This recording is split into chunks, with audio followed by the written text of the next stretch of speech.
Guys, look, I get it. I totally get it. You opened a martial arts school and man, it's kind of crushing you. There's all this other stuff to do other than teach, right? You love teaching. You love jiu-jitsu. You love Muay Thai. You love karate, whatever it is you're teaching. And man, but there's all this other stuff. There's the front desk. There's taxes. There's curriculum. There's cleaning. There's problems, staffing, covering. Whew, man, it's so much. It's so much. Well, let me tell you, we have started what's called Easton Online. And Easton Online is here to solve all of these problems for you. Easton Online is a digital academy for martial arts school owners and managers. We'll help you establish or enhance your business with best practices. Most importantly, we're going to help you get back to what it is that you love most, teaching and doing martial arts.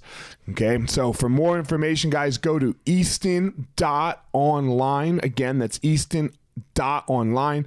Add your email. You're going to get notified about the course launches. Our first course is going to be all about the first impression specialists, your front desk, and all kinds of stuff, special offers, promotions, as well as we started a podcast by the same name, Easton Online, that's going to talk about our process of how we went from a tiny little martial arts school to what is now 7 martial arts schools, 7 Brazilian Jiu-Jitsu Muay Thai schools, in a very holistic way that we believe kept the integrity of the art and also deals with its people very well. So again, easton.online, enter your email and you're going to get everything you need right there. So thanks, guys. Hey guys, don't forget to check out my book by the same name as the podcast, The Gospel of Fire. It is on Amazon. So just go on amazon.com, The Gospel of Fire, or you can just simply search my name as well, Eliot Marshall, and it will pop up. You can buy the Kindle version or the paperback version. I appreciate the support, and it just kind of goes up in about my life a little bit as a memoir-ish to self-help-ish type book, but check it out. Leave a review if you so choose and you find it helpful or unhelpful, either way. So amazon.com and then search The Gospel of Fire. Guys, the podcast is also brought to you by Onnit, ONNIT, Human Optimization Company. Again, code word Eliot is the code word for your order on Onnit. You will receive 10% off. Again, ONNIT, all kinds of stuff for human optimization. They have supplements. They have the Total Human. They have all kinds of stuff. Alpha Brain. I love me some Alpha Brain every once in a while when I know I got to sit down, get some work done. The brain just kicks in a little bit. I've enjoyed using the Shroom Tech Sport. It gives that little extra boost when I'm getting ready to go do a workout. So again, ONNIT, code word Eliot, and you will receive 10% off your order. Guys, this podcast is being brought to you by Evo Labs. Evo Labs is a cannabis company who has some of the best CBD products on the market. I really enjoy all their CBD products. They have an intense salve. That is my favorite product, where deals with muscle soreness. You rub it on your muscles. You rub it on your body after a shower, and really helps relieve the soreness. The other CBD products, all kinds of different ones that you can intake or use, some for sleeping, some for stress and anxiety. Anyway, evolabs.com. Go check them out, and you type in the code word FIRE and you will receive 10% off your order. evolabs.com. Ever have sore, beat up fingers after jiu-jitsu? We all have, right? Ever wish there was a better way to ice them down than sticking your fingers in a cup of ice water? Well, now there is. Penguin Fingers. Invented by a jiu-jitsu black belt, Penguin Fingers remove the soreness from your fingers or your toes in just minutes, allowing you to train harder and longer with less damage to your digits. Chronic inflammation is like sand in your joints. Training day in and day out with sore, irritated fingers can leave them arthritic and knobby. Penguin Fingers can stop all of that before it ever starts. Penguin Fingers non-toxic, reusable individual finger ice packs come in boxes of 1, 2, or 4 soft gel sleeves. Simply keep them in your freezer and roll them out onto sore fingers or toes as they are needed. Available on Amazon or at penguinfingers.com. Fingers are life tools. Protect them. Use code 10THEFIRE and you will receive 10% off at checkout. Again, 10THEFIRE for 10% off at checkout at penguinfingers.com.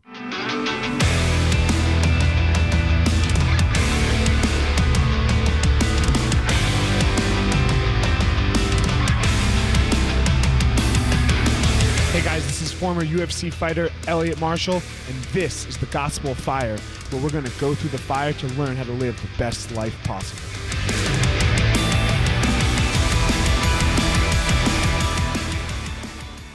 What's up, guys? This week on the podcast, I have one of my favorite people, Joey Benavidez.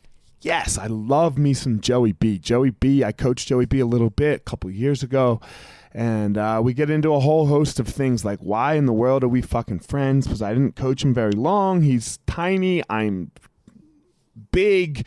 You know, like when neither one of us is even close to, like, you know, I'm on one end, he's on the other end, you know, so how are we friends? How does he deal with a famous wife trying to strive to do her thing as well? And some of his struggle. He is an addict and recovered, and now he's on the cusp of being the UFC champ of the world. So I hope everyone enjoys the podcast with my homie, Joey B. All right, guys, here I am, another episode. You know, I love doing this, and I have one of my favorite people in the whole world. One of my biggest questions for him is going to be, why is he one of my favorite people in the whole world? We're going to have to get through this. Joey B, what up, Joey Benavidez? What's going on, Eliot Marshall? How are you? Pleasure to be on. So that's my question. To talk to you anytime, but now in this capacity, this is great. I know, it's a little different. So that's my question, man. I coached you for like a fucking minute. Right? Literally like a minute. Like you were doing this unsure of where you were thing, you know, and yeah. Like we had a good fight. You had a really great fight with Cejudo. That was amazing. Yes, sir. Which I think we all want to see again so that you can be the fucking champ. Exactly. And, but like we really shouldn't like get along that well, I guess. I don't even know, because how can I even coach you? You're a 125 pounder. I'm a 250 pounder. But like, fuck, I love you. I love your wife. I love the whole scene. I love the whole Benavidez thing. Benavidez. Yeah. Why? I don't even get it. Yeah, that's what they're calling us, I guess. Okay. On the streets. Oh, in the hood. In the tabloids. All right. On TMZ. So exactly. Why are we even buddies? Why do we work? Why do why I don't like, you know, I've always kind of wondered this. Yeah, I don't know. I think in a way, big and small have always kind of like gone together in a way. For sure. Because it's like the other world, you know, it's the opposite of the world. And you're like, oh, how does this guy live? Oh, he's different than me, but we're more the same, if anything. Yeah. You know what I mean? And yes. I look at a big guy, like we're more the same than anything, but it's just a different thing to take on when someone's so large, or in your case, so small. Right. But then you realize like, oh, they're not that different. But honestly, I don't know. Like that was some of the best times. Like I went to Denver to train with Dwayne and explore something else after like departing Alpha Male. And like I honestly felt like you of all people were just like such a blessing there. Like there's a difference between like someone that's a really good coach, which you are, and technical and everything, but like good coaches add like everything. And like you were like at a point, you know, when I was like you said, in between stuff, like exactly what I was looking for. And I didn't even know, you know, because I hadn't really had that in so long. So it was just great. And I think a lot of it, like if anyone has met Eliot or probably listened to this, like, he's a freaking awesome person and so welcoming, but as a coach, he is still, you know, assertive and a leader and someone like you can respect and you never want to disappoint. So I think that was a lot of it, is like, oh wow, like I really like this person, but I also respect him. And that's huge. You know, and it's a lot easier to take something like from that, take lessons or listen and take the person serious when you respect them like that, but then also to have something in common with them. And for me, that goes a long way, like enjoying my time, because fighting is hard. Yeah. And it's tough. And I think maybe for you and me, it's like you need the people around you to kind of bring you the happiness and like the smiles and the conversation, because the shit's hard enough. Right. So I don't know. That's what I found in you. Like, I don't really work hard with like such intensity and like meanness and like stuff like that. Like, I love to work hard just like you do, but like I think the energy probably both of us have is similar. And I think it's much needed in fighting, and maybe both of us need it when we're around fighting all day. I agree. So, and I didn't always used to be like this. I used to be really intense. And I think that's why my fighting didn't go so well, like my personal fighting. Yeah. I was too intense. Like, it was fucking life and death all the goddamn time. Like, on the couch, at home, I would do nothing fun, like almost nothing fun until it was after a fight. Like, yeah, so for me, I agree. Yeah, like I agree with you 100% on the keeping it light. I think still though in like your coaching is like you are so intense at the right moments. Like when we're training, like you better listen to Eliot. If you guys haven't heard this guy in the corner or in a practice, loudest voice I've ever heard in my life, 100%. And my wife can be loud. She's on TV every day, so she has a TV voice. Eliot is the loudest voice ever. So like you have that intensity, but like you use it at such the right moments where it's like, oh shoot, like I thought we were friends, now he's scaring me, like I better get going. You know what I mean? So that intensity is like hasn't left, but I think you've just like harnessed it so well as a coach. Like I think anyone that works with you has said the same. Yeah, I've had to learn how to do that, because I used to just do it all the time, like I said, and it lost its effect. It lost its purpose. So that's something that I had to develop and figure out. For me, I'll tell you what it was for me, man, because this is a big one. What made me really like you was, I think, one of the first times that you were in the school, my wife came in, and you could see that she was my wife. You know, like, because I walked up and gave her a kiss or something, you know, and like you made a point to go say hello to her and like acknowledge like her as a separate person other than Eliot's wife. And for that, like, because a lot of people look at her like, oh, that's Eliot's wife, so they have to be nice to her and yada yada, and you didn't do that. You know, like you didn't do that. And I'm like, damn, I think that's a stand up move right there, because he's not like. I don't know. He's not like doing that for me. He's doing that because another human walked in. He knows me, so he's gonna like treat that other human being like a human being. And I just thought that was really cool, you know. And I was like, damn, I kind of like you. I like really like you, you know. And then I met your wife when I cornered you. Like, I think I had said hello before. I think the first time I met Megan was in Whole Foods. She was with TJ's wife. And so I think that was our first like actual meeting where we said hello, yada yada, you know, and like more than like passing by at like a UFC event.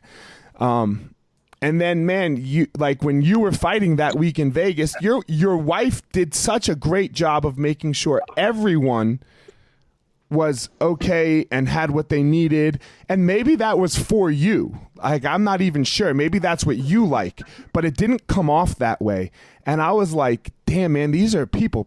Like, these are people that are really like invested and take care of the people around them, both of you. And I was like, all right, I can get down with this. Dude, that's amazing. I'll cry right now. Yeah. But yeah, like, that's why I always call her the GWOAT. And like, if you like, I'm not sitting here like bragging all the time, but like the stuff she does for me, like on top, like she is literally like people that have jobs like me. Sometimes they have a wife, and that is a lot to handle for the wife. Yes. You know, the person fighting and doing the groceries, doing all that. And I'm like, you do that on top of like succeeding high in like what you do, being top of the chain in what you do, which is another high demanding job of like emotion and care and all the travel and everything. But like on top of that, it's like you're like a travel agent for me and everyone around you. You're a property manager for our properties, and it's like you just do so much. Like it's insane. But yeah, man, like I don't know. I think that was another thing I was even going to get into. Like you're like be a good person stuff. Like I was going to start there because I realized like people to me are so important. Like one of my favorite quotes in the world is, we all do what we do for a living, and after that we rely on others. So I just respect everybody. And the person that told me that was a guy fixing my fireplace, like an old man. So I was literally relying on him at the moment to give me like warmth, right? You know? And it was just like hit me, and I was like, even a person's making a smoothie, checking out a cash register, whatever they're doing, like you have to respect it, because what you're doing, like you're relying on them. It's not possible if they didn't give all their time all day to check you out at the grocery store. They might like not like being there, and you're buying your freaking organic food, but it's like you better be nice to them because they're like taking their time to do it. But and anyway, you're in the moment like, with them. You're the only moment you have is this moment. And you're like, whether it lasts 10 seconds or 10 minutes or 10 hours, there it is. You're with them. So how about we all just enjoy our time? Why, Dude, you know? It's the best. I think we look at people like very similar, like, you know what I mean? Like appreciate and respect everybody, like be a good person. And like, it goes on. Like, I didn't know that like about your wife. I was just going to say hi to her because I've seen you guys and how you interact and how important she is. And then going back to like me and Megan treating the people around us, like, right. Like every time like my coach comes or whatever, like we realize and notice and appreciate that like they're taking times away from their family. So I know how much just instant when I look at your wife and what you guys do, like I know how much she sacrificed, and like she gives us your time and she misses time with you, like to give it to us. So, and like seeing your guys' love with your like guys' kids, like vacation stuff, like that shit gets me going. Like that's the stuff that like I live for. Like I would just want everyone I know to find like love, like everyone I care about. I hope they're in love. I hope they have like the best time, you know? So anyway, I see you guys in love, but also I respect everyone around me that's obviously giving me their time, but that goes to the people around them that are sacrificing their time away. Like my coaches, like, oh, they have to be away from their family. So I'm going to go give my greeting and be like, thank you, like so much, you know what I mean? So it just goes from there. And I think that's a lot of it. Once again, it's like the people stuff, because then like you respect my wife because you know what she's going through, and a lot of people would just look directly at the fighter and like hi to the wife, but it's like if you respect that coach or that fighter, like you better respect their wife because it's possible because of them and the people around them.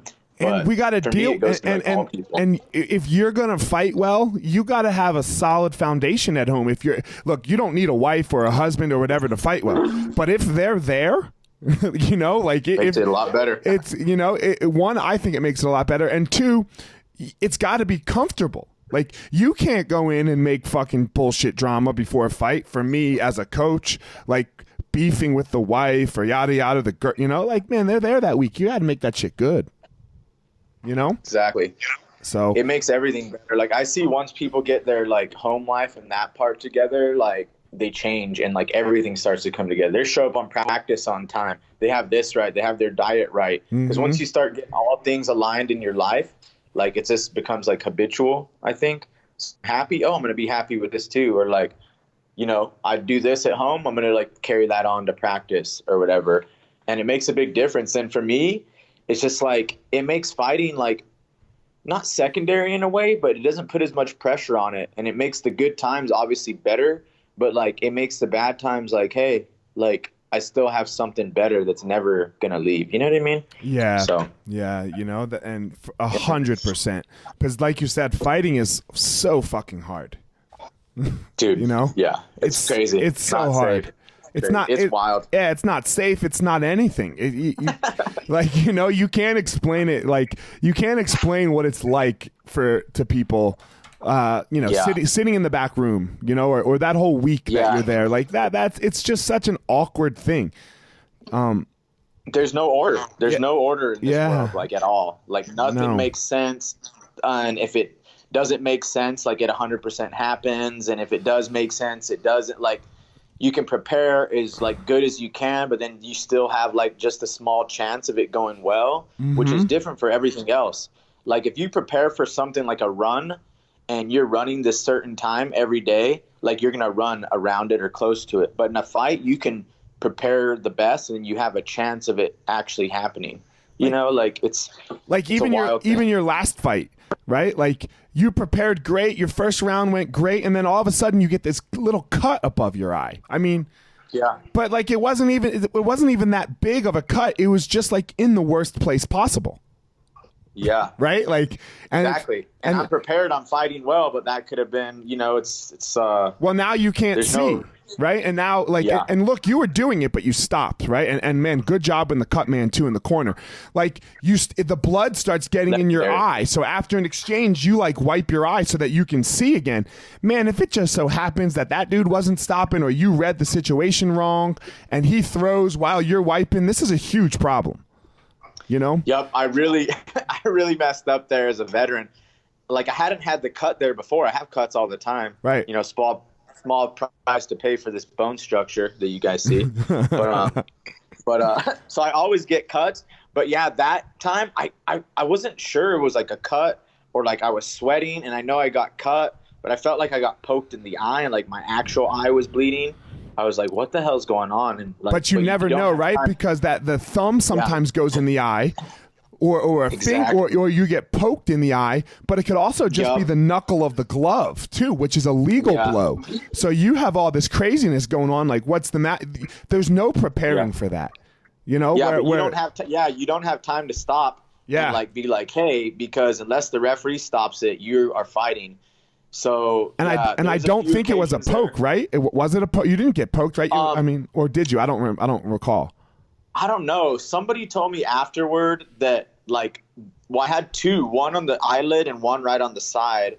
And I guess, I don't know, like, somebody said after that, like, it was like a thumbnail, but it was also like punching at the same time, and like a nail scratched me and didn't quite poke my eye.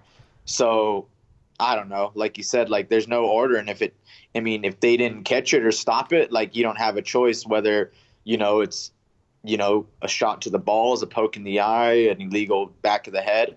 I mean, you're fighting, and you got to be prepared for those moments as well. I can remember this happened to me once, and it wasn't the whole reason I lost the fight because I wasn't mentally prepared, but I took a finger right to the eye, like deep in my eye.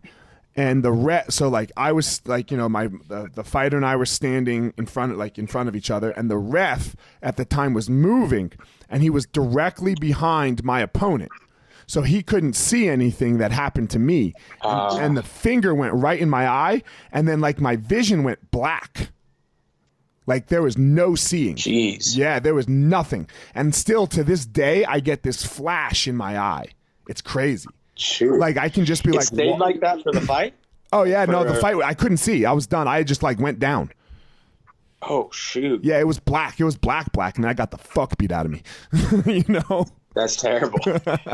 Once again, like there's no order in the world. Yeah, there's no order. Like there was like it no could easily seeing. happen to that guy. You throw a punch, and poke him in the eye, and the ref doesn't. It's just, it's wild out there. Like it's crazy. And he threw a punch at the same time. Like his one hand was going, and it was like almost simultaneous. Like it was this crazy like thing, and yeah, it sucked. But that's what it is. Like that's the unorder that you're talking about of fighting, and why it's so hard, and why you need calmness in your life. Always. You know? We do share this other love, homie. Fucking food. 100%. 100%. Yes. Big time. You took me to Carmine's, bro, and you blew my mind with those wings.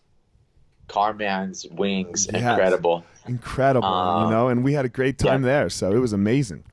We always eat, and like even that for me, like food is so important to me and my family. Like I haven't been hungry since I met my wife. She's Italian. My in-laws, her mom, like they do their like 5 o'clock family dinners every day. You know, leftovers in the morning. Like I wake up to homemade eggplant parmesan and stuff like when I'm at my in-laws' house. It's incredible. Nice. Hello? Yeah, I'm here. Okay, Yeah, sorry. I'm here. Yeah. But like that's the thing, and like for us, like that's another thing that goes along with the people is like breaking bread with someone, like you were saying earlier, is like it's that moment. Like you guys are sharing, like you're feasting, you're nourishing, like everyone's having a good time. Same thing with like coffee. Like you love coffee, which I need to mention to you before I forget. Come on, is talk to me. Another thing we share in common, which is crazy. We pretty much just share a brain at this point. But the Novo coffee you posted the other day, Oh yeah, I bro. had a sip when I was fighting in Denver when my fight got canceled. Went to Novo Coffee, got their cappuccino. My first sip, I told my wife, I said, this might be the best coffee I've ever had. It's amazing. Dude, their cappuccino was incredible. Did you have their cold And brew? I couldn't believe it. Excuse me? Their cold brew? A few people with me did. I'm not a big cold brew guy. I'm like a warm coffee guy. Okay. I'm a hot drink guy. So I will have cold brew if someone has it, but I typically don't go to it unless sometimes a second coffee, which I rarely do. I'll hit like a cold brew for like the second one because I feel number like it's more one, they won best cold brew in America. Really? Yeah. So Oh, shoot. I don't do too much cold brew either. I might do like iced lattes or iced cappuccinos and stuff like that, but Yeah. I don't do too much ice. I don't do too many cold brews. I do cold brew when I go there, even like in the fucking wintertime, man. It's, Nice. It's delicious. See, like I do hot coffee like when it's 100 degrees out because that's Right. just like coffee. That's how you do it, like yeah. in the morning. But man, the cappuccino there is incredible, and it was like just the proper like everything. Everything. The size, the Yeah. smallness, the boldness, the taste, and their foam was like micro, like silk foam, and then. So, which I realize about coffee culture that is whatever, like you should be able to do whatever, but people don't add flavor to cappuccinos typically because they're smaller. Right. So it's all about the coffee, and they don't start adding flavor until like it gets to like your latte. Yes. But I love cappuccinos, and they made a homemade vanilla there. Mm-hmm. Like a homemade vanilla for All their their syrups lattes. are homemade, bro. It's so good. It's like So I told him to throw it in my cappuccino, and I was like, dude, it was unreal. oh my god, it's so Unreal. good. It is so good. That's the best coffee. So there's only one other place that I had really great coffee like that in my whole life, and it's this place in Boston called Fazenda. Okay. And it was okay. So hold on, no, that's the brand of coffee. I didn't go like that's the roaster, but it is Okay. delicious.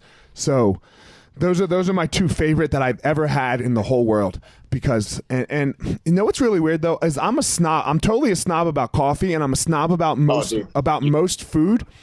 But You I was have to thinking be. about this the other day, and I don't drink very much. You know, I rarely drink. But if I want a beer, Alcohol? yeah, alcohol, yeah. If I want a beer, I like shitty beer. I like piss water beer, like Bud Light.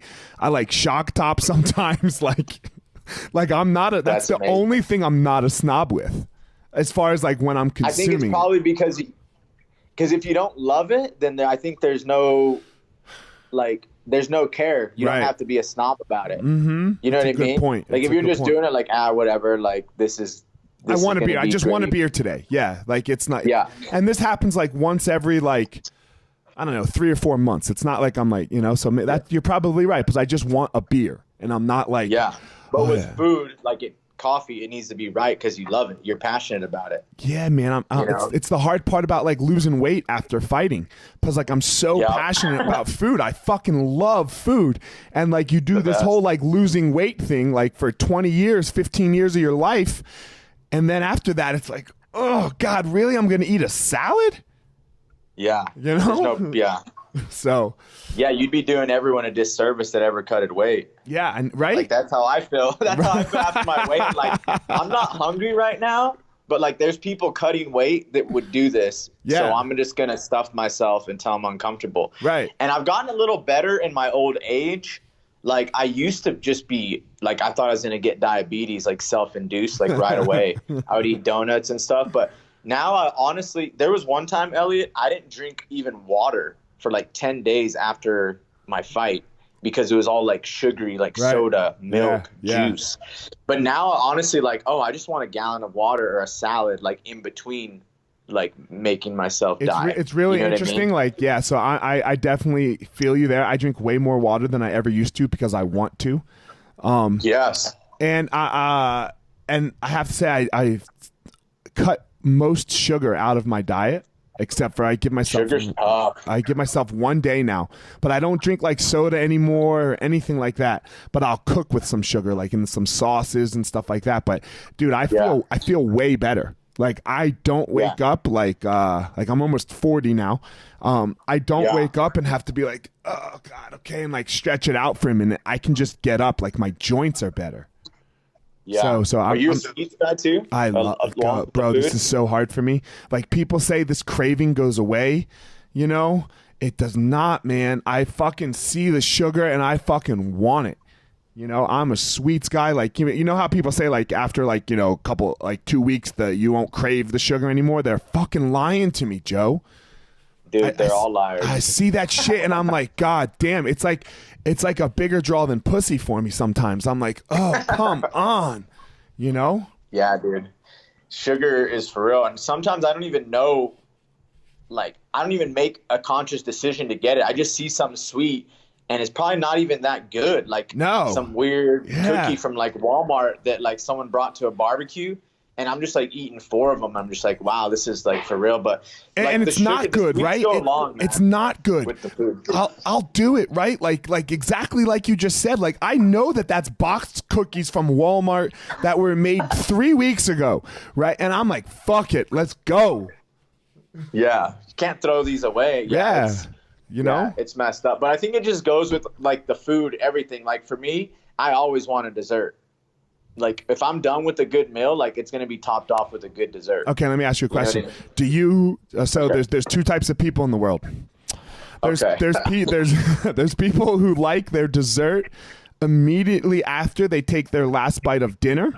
And then there's people who go, you know what? I want like an hour and then I'm going to have dessert. Which type of person are you? Oh, I'm the bite after. You're the bite after. That's what my wife is. She's the bite after, and I want an hour. All right. Really? You're the bite after, yeah. So I like when you go ahead. Yeah, I want it after, like especially if I'm at a restaurant. Yeah, so I guess my mind wants it after. Obviously, there's occasions where like, oh, I'm in a city and it's like, oh, there's a really good ice cream place down the street. Let's go there instead of having dessert here or something. Right. I just try to make the best decision. Just like you were saying with the snob stuff, like right. I'm going to want the best. Like if it's right there, right then. How about like when you're like family dinner? Okay. So hold on. Okay. So not when you're out. How about when it's like, you know, Thanksgiving, you know, and like the turkey's there and the apple pies are there, right? It's all there. This is my question. So it's all there. And then, so you have your last bite of Thanksgiving dinner. Do you want to go have the pie immediately or do you want to wait? Well, Thanksgiving's a different story because you're so full. So I think I still just want it right away. Yeah, that's how my wife is. Yeah. I think what's going on is I'm trying so much to be the same as you again. Okay.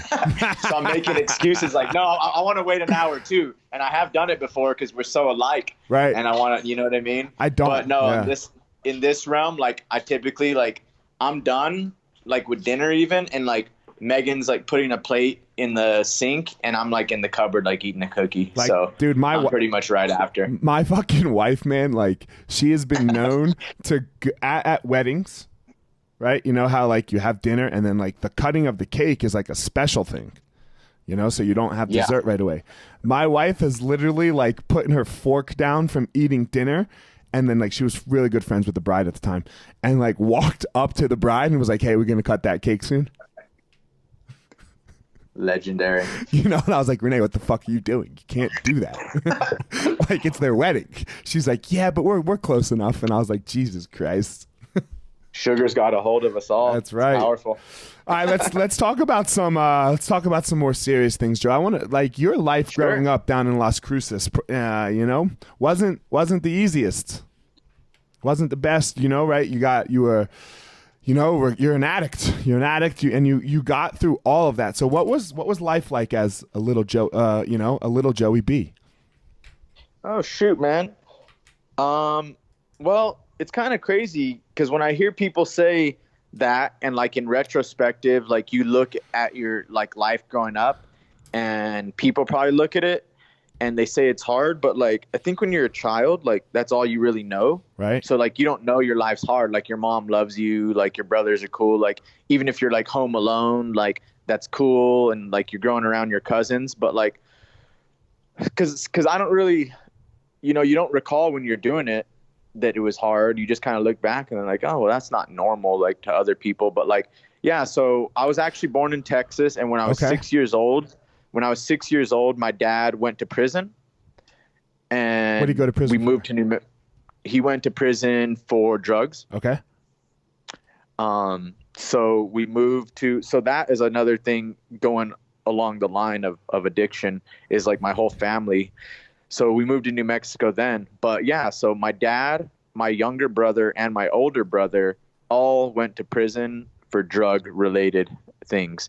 They have other charges as well, like my brothers, but it was all drug related things. So I saw addiction really like running in my family. And I mean, I was right behind it. Like I started doing drugs when I was young. I started drinking when I was young. That's why now I've actually been sober for 13 years. And it was when I was 20, I turned sober. So before I was even legal to drink, I stopped drinking because I had had enough, because I had been drinking and doing drugs. I mean, like cocaine when I was like 14, you know, weed before that, drinking before that. And, yeah, I think it was more like, it was like a family thing that I saw and that allowed me to stop, honestly, is my dad went to prison. So I always knew that wasn't a good thing. My older brother had moved out. He went to prison. My little brother had not gone to prison yet, but I just saw myself going that way, and I knew I wanted something different. And it's crazy because people always ask me like, well, why'd you stop? Why'd you stop? And the answer is like, because I wanted something better, you know, like no matter what. Like, I think everyone always has like a reason, like, oh, well, I went to jail, or I got this, or I got in trouble. But I always see, so like, once again, with people, I feel like doing that is discrediting other people that have gone through addiction and been like, because there's a lot of people out there that have gotten in trouble, or like, you know, gotten a DUI or done anything, but they weren't allowed to quit. Like, that's not a reason to quit. Like, at the end of the day, you quit, you know, because, you know, like you make the decision to, I guess. So anyway, it was just about that. I was in New Mexico. I just saw like I needed something better. And it wasn't even fighting Eliot. Like at the time, I was 20 years old. I hadn't started fighting. I wrestled in high school and stuff, but I was more just like, I just want something like better for myself, you know? And I stopped. And then through that, I started working out and fell in love with fighting as a passion. Then just realized like, oh, I could do this. Like it's kind of growing around here, but it was cool. I had a good friend that helped me out. Well, we helped each other out.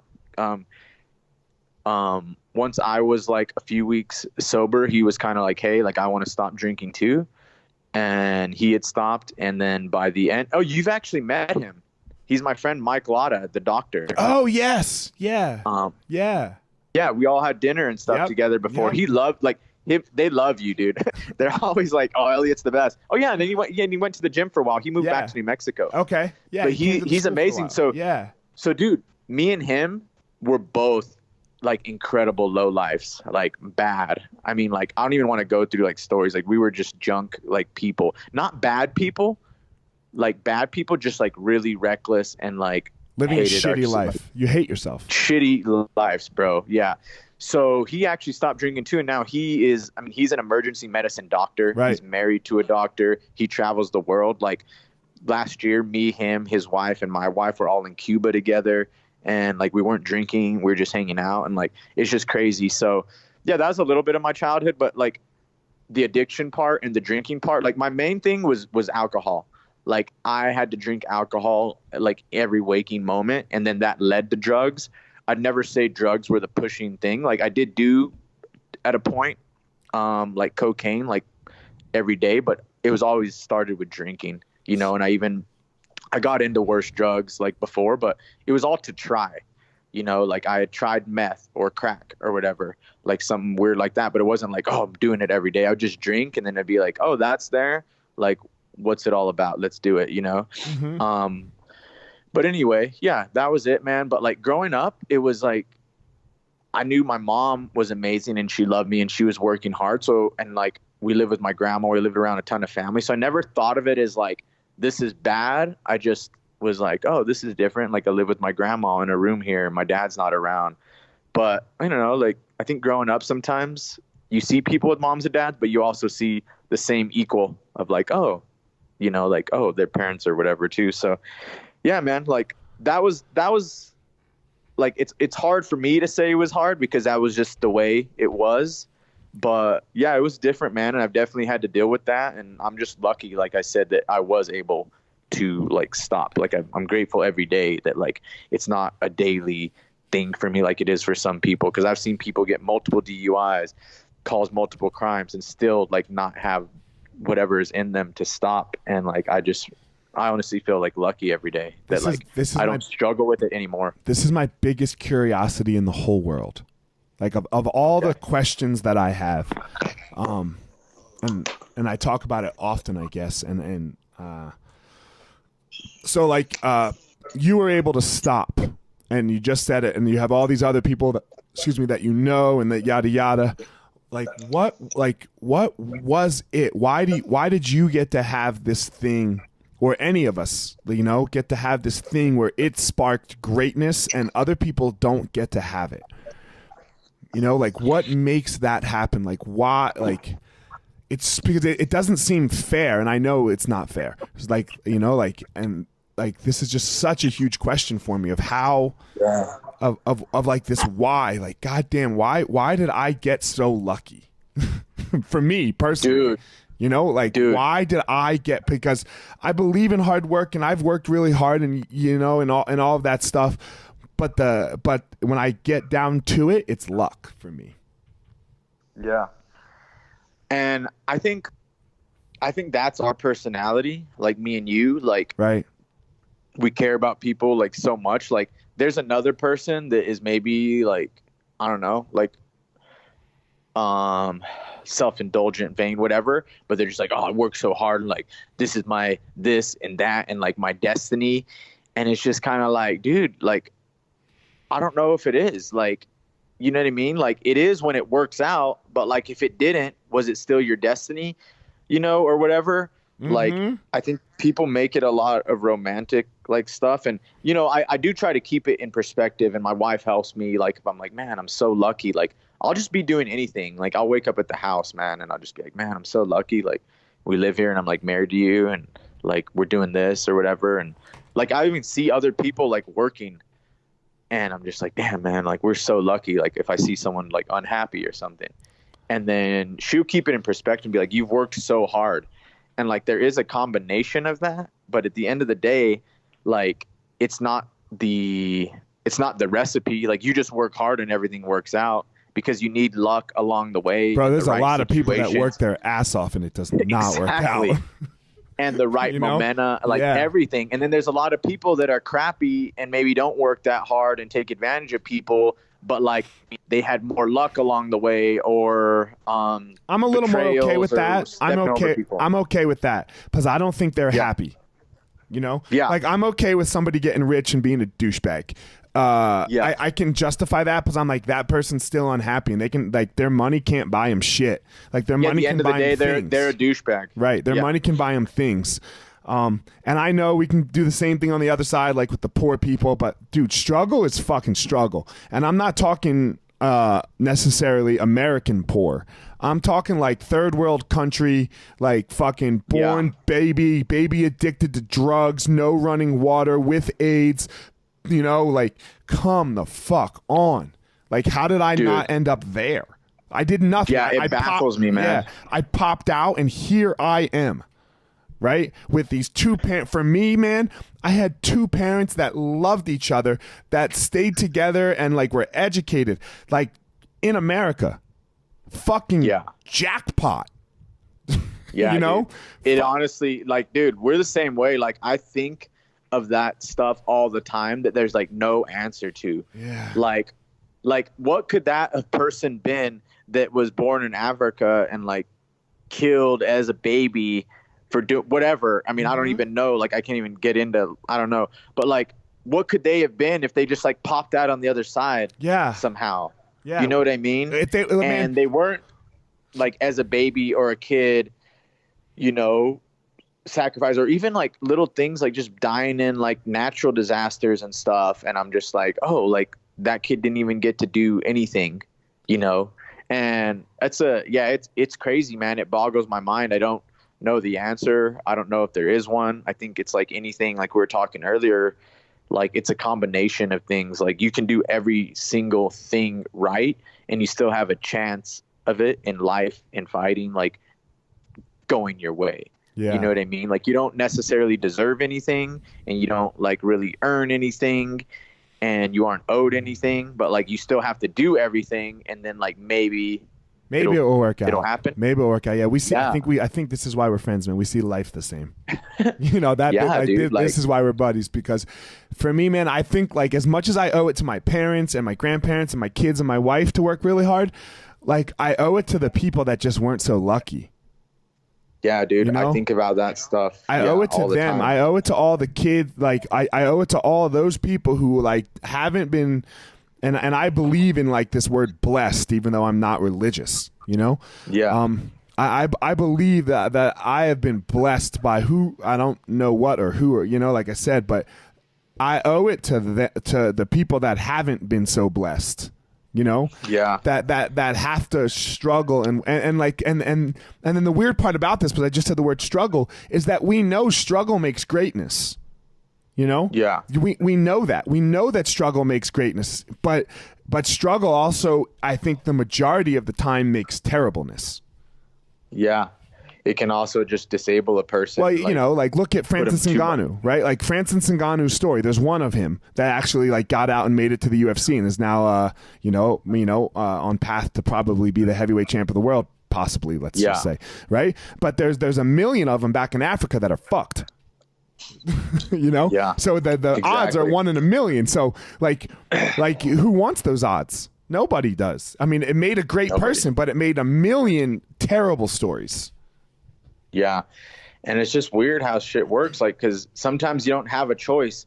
Like that kid can want the same thing as Francis that he sees and can maybe do everything to get it, but like doesn't necessarily mean like that's just going to happen. Yeah. Like, I don't know why or how, like, we're built, like, to be on the stage that we're at and to have, like, our role in the world. Like, it's all a mystery, you know, like asking the question. But it's like we said, like, you still have to do everything. Like, if that kid wants to be a fighter, like, he has to do everything. Like, does that mean he's going to, like, it's going to happen for him? No. Like, that's not the answer, just working hard. But like, so there is a lot of luck, and I don't think people realize that. Like, so many people are like, "Oh, I'm this," and I'm like self-made or this and that. And it's just two like worst words, and there's two sets of words when you put them together that I think are terrible. The first one is "what if," you know, but you can go down that type of thinking forever, like with your life. What if? Yeah, that will just get you frozen in fucking depression and anxiety. And then the next two worst words are self-made. Yeah. You know? Because that just is going to lead down such a terrible path of how you think about the world and how you see it and how you deal with other people. Yeah, like you weren't made on you're not the only person on this world, therefore like you can't be self-made. Like you didn't make the earth and like everything around it. Yeah. You did. So yeah, you know, like I'm not better than the grocery store checker outer, like the same thing, right? Like, yeah, it takes me 20 more minutes in the grocery store because I talk to everybody. Dude. What are you gonna do? What are you gonna do? Yeah, you know, it's good, but you need to let them. Like, I don't know. It's one of those things. Like, I just respect what the heck they're doing. Yeah, you know what I mean. Like, somebody wants to talk to me because I'm like fighting or I'm a fighter, but it's like still like, why wouldn't I talk to this person? I'm relying on them just as much as someone's relying on me for entertainment or something like that, you know? So it's crazy. And I always think of that stuff too. Like if someone's noticed, like I don't like put a ton of like training and stuff, cause it's like what I do and it's my job and I like putting stuff for myself. But like whenever people are like talking so much about like this and that and like even the struggle and grind, like which there is that in fighting, like coming up in fighting is hard, but once you get to a certain point, it's like honestly, man, the hard jobs are like the ones like going in that you don't want to do, like checking into grocery store, the unlucky people that like are taking their kids to school, going to work a full-time job, coming back and making dinner, like single moms and stuff, where I'm like, man, like that's the hard job. You know what I mean? Like, like once again, I'm never going to discredit how hard fighting is, but at the end of the day, like, I'm like, man, I'm lucky. Like I got to do it because everything's hard. You do, like, you get to do what you love. Oh, dude, I walk into the UFC PI and like a person's like, hey, you want a smoothie and a Omega brain armor and like this, you know what I mean? Like a super starch to get you through your day. Oh, and then afterward, if you have an appointment with Heather, right? to have your knee rubbed, and then like, oh, also like the hot tub is not working today, but hey, the steam room and sauna are perfect. Sure. I'm just like, okay, you know what I mean? Drive up in a nice car, left my house, like I'm just like, but like that's the stuff. Like I'm sure you're the same. That like that's what keeps you like going. Like as long as you can actually like notice that and appreciate it every day, like I think that what has really helped like my longevity and stuff. Like I realize like there's another me that like could just be like working for the city in Las Cruces, New Mexico, like overweight with a bunch of like what ifs and like, you know what I mean? Maybe unhappy. Like there's another me. It'd be hard to get there now, right? It'd be hard to go from this Joe Benavidez today to that Joe Benavidez, but there was a point in time where that was real close. Yeah, that could have been like that real close. Easily like, been you know? As long as I keep that perspective every day that like, damn, this is cool. I'm getting to do this. And it's not like, oh, I got to go grapple on a Wednesday or I got to go do this. I got to do that. Like I try to just keep that perspective every day of just like, this is awesome. And if I go unhappy, like it's going to keep, you know what I mean? Like we were talking earlier, like you perform better, you know, when you're enjoying the stuff and like it's already hard. So you have to look at it. So yeah, man, it's like, once again, I think it's just lucky. And I say that all the time. Like if someone had to describe me, like, oh, describe yourself in one word. Like, I'm just a lucky guy. Like, obviously, like at the end of the day, like people know you work hard to get where you're at and do that, but like you need so much more to happen. Yeah, you need so much more to happen. All right, I got one more question for you. And it's going to take a minute. It's not an easy answer. Let's go for years. Let's go. So let's do the longest podcast in the history of podcasts. I'm not Rogan yet. I can't be, I'm not quite Rogan. So like I say it all the time. I'm trying to be like, we're going to get there. And I'm not talking about the money of it. I'm talking about like how you do conversation and how you talk to people. Mm-hmm. He's amazing at it. He's absolutely amazing. So you're made for this. Like you were just saying, like, you go talk to people in the grocery stores. I'm always, like that's just you. You see that all the time, like with your business and stuff. Like you walk into Eliot's business, he's talking to you. You feel like you're his friend forever. So when you know him, it's like that much easier. Like we're doing, but like I mean, you could do this like with, you know what I mean? Like it's perfect. Yeah, like, I love doing it. I love doing it. I have to say, man, I got the best compliment the other day. I've been having a rough, and I talked about it on the intro of my last podcast. But like, man, like sometimes like with the businesses, and I'll get back to your question, the question I have for you in a minute. Sometimes the businesses and stuff, man, like and we're in this growth period. And, there's a lot of people and there's it gets you. Sometimes you just get murdered with problems, just like constant, like this and that, bah, bah, bah, bah. And sometimes like, it's been like that a little bit for the last couple months, and sometimes you're like, man, what the fuck am I doing? I could just do much, much less. And everything would still be really good. I don't have to like do this whole expansion thing where I'm taking all the risk and not seeing much of the reward, but it's really helping like other people that I care about, but it's a lot of risk on mine and Amal's end a lot. And so sometimes I get bogged down, and then, man, this lady, one of our a family, she stopped me in the grocery store the other day because I see them all the time in the Whole Foods as well. And she was just like, man, thank you guys so much. You don't understand what you've done for my family over the last 15 years. And I was like, fuck, and she was like, she was being genuine because like she was talking about like some of her personal struggles. And I was like, God damn. And she was like, man, with your podcast, like she suffers from, I guess the second time I'm telling the story now, but it kind of fit in. She suffers from like this thing called pure O, which is it's the OCD of the mind. It's not this thing where you have to touch like, okay, 10 touches here, 5, and then I can walk. No, it's you can't get a thought out of your head. You know, you OCD on a thought that just won't leave you and then causes severe anxiety. And she was like, look, the lady that helps with this in the Denver area, and she lives up by me in Boulder, was all the way 40 minutes away from her. And she's like, but I had a panic attack every time I drove. And what would break my panic attacks, I found out, is I would like listen to your podcast and you would talk about stuff like this, and it would get me out of my own head so that then I could drive down to my therapist and actually like get better. So like when I hear that kind of shit, man, like fuck. Like it, I don't care. It almost doesn't matter what it costs me, because like I have to go do that. I have to keep doing the podcast. I have to keep like putting the message out of like talking to people and helping people, and like, you know, and I fuck up all the time too. So it's not like just this, oh, look how great I am thing. Like, man, you guys have no clue how much I blow it in situations, but like I blow it and I try to do better, you know, and that's okay. But like, so when it comes down to like what you were saying, like how I was made to like podcast a little bit. Yeah, now I have to, because I know it's like really helping some people. That's huge. So, and I'm sure that means so much more than someone just saying, hey, I enjoyed that and that was interesting. Like, yeah. You're really having an emotional like health effect on someone's life. Changing it. Like, that's crazy. Yeah. Like that's something few people can do. And like, if you can do it doing something you enjoy, like that's amazing. Now it's even better. Yeah. So now it's even better for sure. All right. So here's my question for you. Okay. You also have this badass wife who, like, as you said in the beginning, is like doing her own thing, right? Like it's related to your thing, but she is also famous, and she is like the judge of Miss Universe and like on TV doing the NFL, obviously doing the UFC, right? I mean, she's a very good looking girl as well. Like, a lot of men would have a problem with this.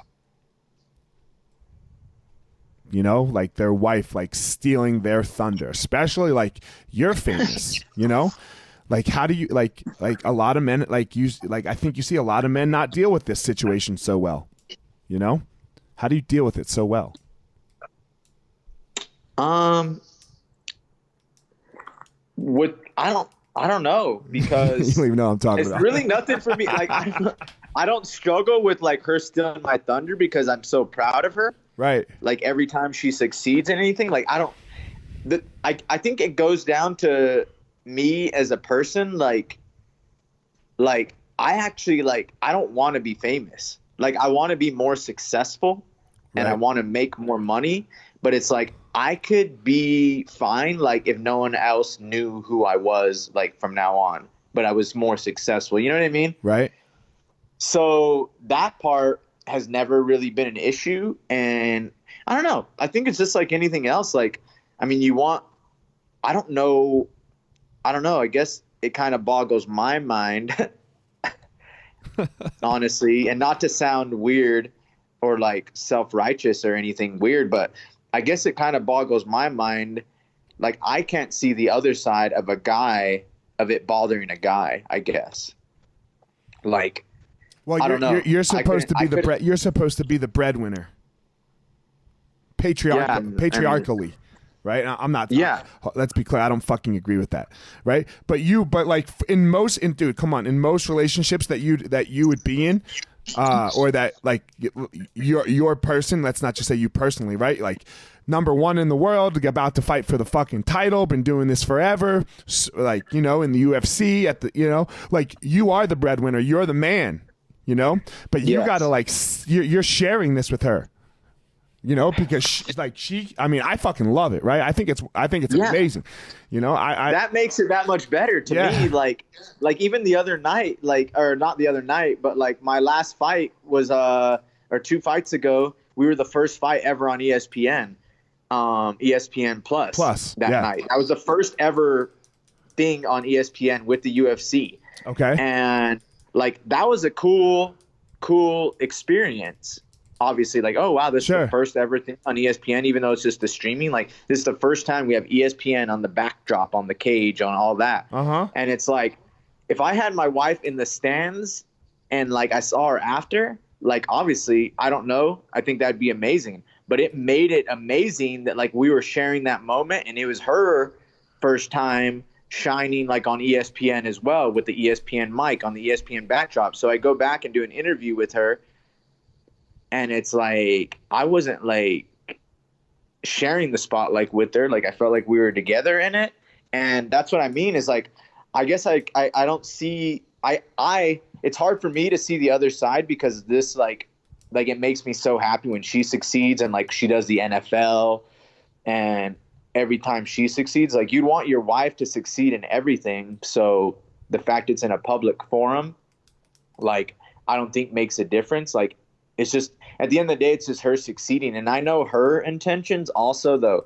Like I know my wife, and she's the same way as me. Like she's like, I don't care. Like I don't want to be famous. I just want to be like good at my job and like do my best.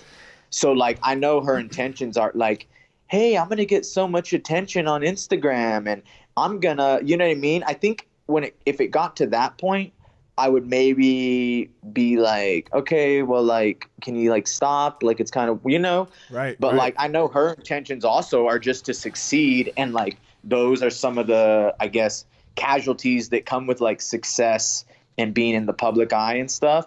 But man, like, I don't know. I can't look at it that way, because I'm so proud. And I understand there's times like when people tell me like, oh, Mr. Olivi or something like that, or like you're only cool because you like date Megan or something, like people on Instagram, like I'm like, that's great. Like I know that's not true, but it does make me cooler. So I'm fine with it. And like whatever. Yes, it makes, I mean, it ups my stats. You know, and I'm just trying to pick a little here. You know, I don't agree with any of this. I'm just trying to pick, you know, like, for example, like, no. Because like people could get upset with this kind of stuff. Like, dude, like your wife travels a lot, right? You have to travel a lot. And like, man, we were down in Florida, and your wife's hitting me up to go do something fun, you know? And like, I think sometimes there's a lot of people, like we went to the fucking Versace mansion and you weren't there, and I'm not, you know, and I'm not married to your wife, right? Like, but she's hitting me and like a group of friends up to go, like me, Gibson, Heather Linden, you know, and like Sean Madden, and like, you know, and like you're totally cool with it, where a lot of people, man, aren't so cool with that. Dude, honestly, the only thing I wasn't cool about is that I wasn't there to enjoy it. Like, the fact she was hanging out with people, like, and you guys were going to the Versace mansion, like, I was very happy that, like, if I wasn't there, it was people that I love, being you, Six Gun, Sean, you know, people that have helped me. And it goes back to, like, her making a sandwich for you, like, at Fight Week. She's like, hey, like, these people have helped me. Maybe, like, you know, we can go enjoy this time. You know what I mean? She didn't just pick, like, hey, here's the coolest person. I think she was just like, hey, I think Eliot, like, you know what I mean? Like, yeah, no, I brought nothing to the fame of it. Yeah, for sure. It's not like, like, you know what I mean? Like, she's like, they're here. We don't get to see them all the time.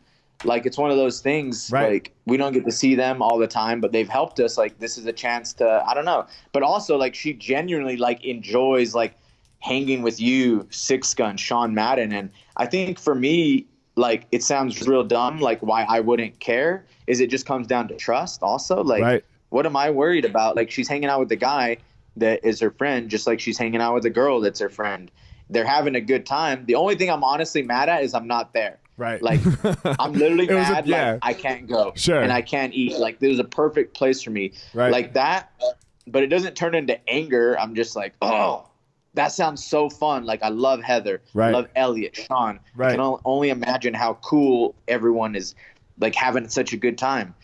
So stuff like that. So I don't know, man. I guess it just leads to the trust and, like, being comfortable, and, like, the way she, like, loves me and treats me. Like, I never have a reason to, like, doubt her any kind of intention or on the road or anything, like, you know what I mean? So, and I'm not trying to say you should, but it'd be very easy to. It'd be very easy to. I guess what I'm trying to find in my own mind right now is what is like hard about it, to kind of, but like, I don't know. What's hard about it is, let me see if I can get it. What's hard about it is go ahead. Yeah. Like for me, I'm trying to like find like something I maybe do like struggle with in that realm. Right. But like, it's typically, I mean, I really don't. Like, I don't know if it's anything to struggle with. Like, my wife's a fucking boss, and she fucking treats me right along the way, and her intentions are great, and she treats people great. And she's like, where's she at? Because she works hard. Mm-hmm. So, like, when I see her there, I'm just like, heck yeah. Like, I mean, I struggle with her, like, being away and, like, missing her. Sure. And just like, oh, you didn't have a great flight, or like, shoot, like some other dude had to help you with your bags, or you're traveling alone to like Russia and I'm kind of worried about you in that realm. Yeah. Like that is not fun. Or like you're in Brazil and like God knows what's going to happen. Hopefully like these other guys, can keep you safe that are around you. So that's kind of a struggle. Is just like, dang it. Like I wish I could travel with you to Brazil, like when I'm 4 weeks out from a fight, and like now like someone else has to like maybe go with you somewhere or help you, but like she'll never make me feel also like bad for not going, because she knows I'm trying to do something, and that's just like you said, like I said earlier, like kind of the casualties of trying to succeed, trying to do our best and everything. Yeah, man, it's relationships, right? It's relationships, and there's no point in being in one if I think it goes back to the word trust. Like, the person's intentions always, and, yes. And their intention is the best for both of you. So when that's the case, things get way easier. Yes, that like hits it on the head, because her, like, sometimes I feel like you have all this stuff to worry about. Like you have your own job and like you care about me more right now. Right. Like, you know what I mean? Like you would give that up, and I'm just like, no, like I love like that you're doing that. It makes you happy and like all that stuff, but sometimes I'm just like, I know her intentions, because like on a fight week, she has to prepare for interviews and she's out at the grocery store, buying me stuff. Dude, what you were just saying about the sandwich thing, right? Like let's fill what people in here. Look, man, she had to she's got to do her own thing, right? She had to work that event that week when we were in Vegas. She showed up at fucking weigh-ins with food for all of the coaches too, right? Not just you, right? Like you weighed in and she had your food ready, and then boom, there it was, like sandwiches for me, for Dwayne, for Lance, because I mean, I was like, oh shit, yeah, I'll take a fucking sandwich. Yeah, I was like, that's that. Fuck yeah, I was hungry, because like you always forget, like as the coaches, like you're probably cutting weight too with the fighter that day. Yeah, you're not eating with them in the sauna. Yeah, no, and you're in the sauna, and you're not drinking with them, right? Like, nope. So exactly. So that's a good point, man. That's a good point. So, all right, man. One of my favorite people in the whole world, Joey B. I appreciate you talking to me, man. Dude, I appreciate you talking to me, and you're one of my favorites. Like, honestly, just like one of those people I always think of where. Like, I mean, we're adults, like we don't, right, like see each other every day. But it's like when I get to see you and know like you're a part of my life, like it's just the best. Like even today, like it's a great time. It's a good time. I just appreciate you. Like I respect the hell out of you. And like, dude, like just the way you are and you treat people, like even like someone like me or anyone out there, your athletes that are like you are like something to strive for. Like the way you treat people, the way you carry yourself, you're the fucking man. And it was great to be on. I appreciate it, man. It's just trying to make everyone's day a little better, one person at a time. For sure. That's what we got to do. That's what we got to do. It's the only thing we got to do. That's the cure, man. So, all right, man. Have a great day. Appreciate it. Appreciate you, man. Talk to you soon. Yep. Bye. Bye, Eliot. All right, guys, thanks for listening to this episode of The Gospel Fire. Don't forget to check me out on all of my social media at FireMarshal205. Again, at FireMarshal205. Go to my YouTube channel Fire Marshal 01, that is, for YouTube, where you can follow. I'm making these videos 100K strong. That's the goal for the year. I want 100,000 strong listeners to the Gospel of Fire. So I'm trying to make a video a week so that you guys can follow along on my journey of how I go about my day, some things that I talk about, some things that I try to work on for myself. And then finally, don't forget my website, eliotmarshall.com, where you can get up to date with everything that has to do with me personally, the Gospel of Fire. You're going to find all about my book release, also called The Gospel of Fire, February 12th. It will be for sale on Amazon that whole week for 99 cents. So all that information at eliotmarshall.com. Thanks again for listening. Thanks to my sponsors, Evo Labs and On It. So that's it, guys. Hope you enjoyed the episode.